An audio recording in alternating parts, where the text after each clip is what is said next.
তার 4টে মেয়ে 4 জামাই আর 2 ছেলে আর 2 বৌমা নিয়ে সংসার।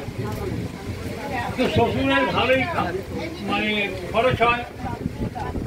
শ্বশুর জামাই ষষ্ঠীতে সব জামাইদের ডাকবে। জামাইরা মোটামুটি অলস এবং কিছুটা আপম্মা এসেছে, বিরাট আয়োজন হয়েছে, খাওয়া দাওয়া চলছে। এখন জামাই ষষ্ঠী পেরিয়ে গেল, তারপরেও দিন 6-7 পেরিয়ে গেল, জামাইরা নড়ে না। জামাইরা নড়ে না বলছে সারা বেশ আছি, খাচ্ছি কিছুকে ঘুমাচ্ছি।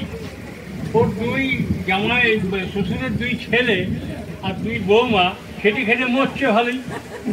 সব পরিবেশন করতে হচ্ছে। 2 ছেলেতে মানে পরামর্শ হচ্ছে কী করে এদেরকে বলা যায় বলো দেখি।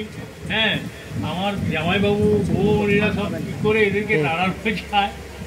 তখন বৌমা আর ছেলে পরামর্শ করলো, এই আজকে ওদেরকে একসঙ্গে বসাবে তো খেতে, এই ঘি দিও না, ঘি দিও না, ঘি দিও না দেখি।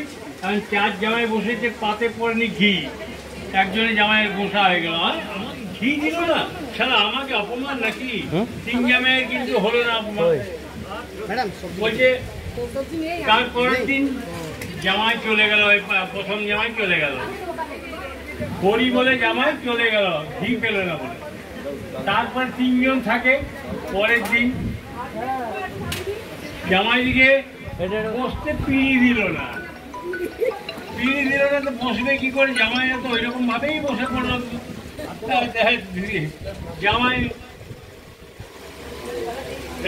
মাধব বলে জামাই, সে বল দূর এখানে এত আমার সহ্য করে থাকা যাবে না, আমি চললাম, তোমার থাক, 2 জন বলে যা 2 দিন যাই, আরো 2 জন বেড়ে গেল, যাই।